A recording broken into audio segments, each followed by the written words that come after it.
Fluistering. Fluister de letters van mijn naam. Langzaam.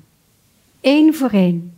Zodat de wind ze kan dragen naar een plaats waar alleen ik ze kan horen.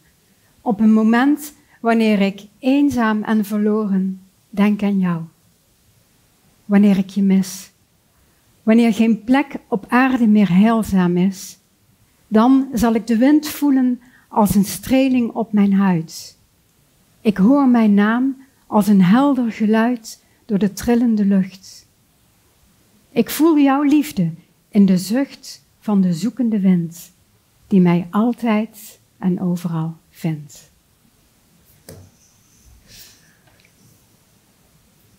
Dat was een prachtig gedicht van Ingrid Schouten-Minte. En zij heeft een nieuwe dichtbundel uit en dat is de reden dat ze hier vandaag bij ons in Breek de Week is aangeschoven. Hartelijk welkom. Welkom. Fijn hier te zijn, dank je. Ja, het is een hele dikke bundel geworden. Ja. En het is een bundel met een bepaald thema, heb ik gezien. Ja. Nou, de titel zegt het al een beetje. Ik zal je niet langer zoeken. Het is een bundel met in totaal 101 gedichten. Ja, ik denk als ik dan een bundel maak, dan wil ik niet zo'n kleintje met 25 gedichten. Dan wil ik ook dat mensen echt een boek in handen hebben. En het thema is woorden geven aan verdriet bij overlijden en gemis. Zijn het gedichten die je nieuw geschreven hebt of die je door de jaren heen al geschreven hebt? Ja, deze gedichten zijn door de jaren heen geschreven. En nu gebundeld? En nu gebundeld, uitgezocht van welke gedichten hebben dat thema en die passen in deze bundel. Ja. En waarom 101? Nou, ik had er eerst 100. Oké. En toen vond ik nog een gedicht. Ik vond eigenlijk dat dat er ook nog in moest. En toen dacht ik, ja, dan maak ik er 101 van. Want dat is net zo leuk. Dan zijn het om 101. Dat klinkt ook iets meer. Ja, absoluut. Ja. Dan heb je natuurlijk een heel verdrietig thema gekozen. Ja. Wat is de reden dat je daarvoor gekozen hebt? Nou, ik heb vaker dat mensen mij vragen, mag ik een gedicht van jou gebruiken op een kaartje, overlijdenskaartje, of tijdens een herdenkingsdienst of crematie. En natuurlijk mag dat. Onder vermelding van mijn naam stem ik daar altijd in toe. En ja, toen dacht ik van als er zoveel behoefte aan is om die gedichten te mogen gebruiken, waarom ze dan niet bundelen, zodat de mensen een boekje hebben en... Ja, mooi, want blijkbaar geeft het troost. Ja, en dan daarna ook nog thuis meer gedichten hebben als alleen dat ene wat voorgelezen is. Zijn er ook bepaalde gedichten waar veel vraag naar is?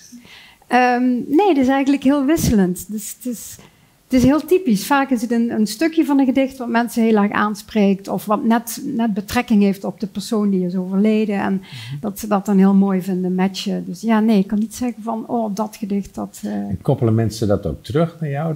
Krijg je dan zo'n overlijdensadvertentie opgestuurd? Ja, ik krijg vaker dan... of een witprintje? Of... Te horen, ja, dat het heel mooi is geweest. En vaker ook wel een keer een prentje gekregen, ja. Mooi. Dus altijd heel dankbaar, want ja, anders ligt het toch maar. Ja, te liggen. Ja, zeker. Wanneer is die uitgekomen? Hij is vorige week, moet ik even denken, vrijdag, de 22e is hij officieel uitgekomen. Ik heb deze keer ervoor gekozen om het niet in eigen beheer te doen, omdat dat heel erg veel werk met zich meebrengt. Plus, je moet een hele voorraad laten drukken. En je weet van tevoren niet hoeveel er verkocht gaan worden. Dus ik heb een uitgever gezocht. Ik ben bij Boekscout uitgekomen en om 2 redenen. Deze maken het hele boek klaar. Ik hoef alleen maar het manuscript aan te leveren.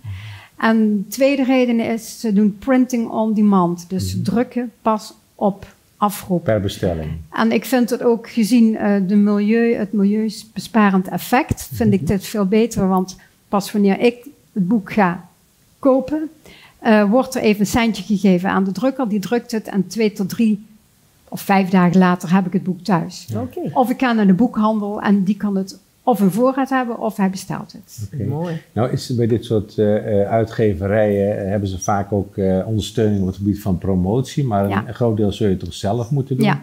Heb je ook al dingen gepland? Ga je ergens voordragen? Signeren. Of bij het Paradis? Of ga je in de boekhandel? Of ga je in kerk actief worden? Ik weet het niet.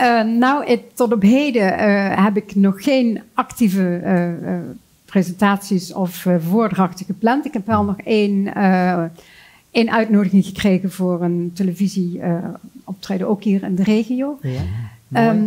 Voor de rest ben ik wel van plan om bij die, wat jij net aankaartte, om daar met het boek in de hand aan te kloppen. Want als je niks hebt om te laten zien, is het ook een beetje een uitvaartsorganisatie, dat je gewoon zegt van, ik kan me zo voorstellen dat je met die mensen in gesprek daarover gaat. Dat is inderdaad, ik ben eigenlijk de enige ambassadeur van het boek. De uitgever heeft wel persberichten uit laten gaan en andere activiteiten. Maar uiteindelijk moet je hopen dat ook eigenlijk de bekendheid die ik heb opgebouwd met gedichten in de trompetter al die jaren, dat mensen toch wel over de streep zal trekken om vertrouwen te hebben in de inhoud van deze bundel. Absoluut, ja. En dat we kennen je, dus we weten best wel dat dit de inhoud is heel de moeite waard. Ja, zeker.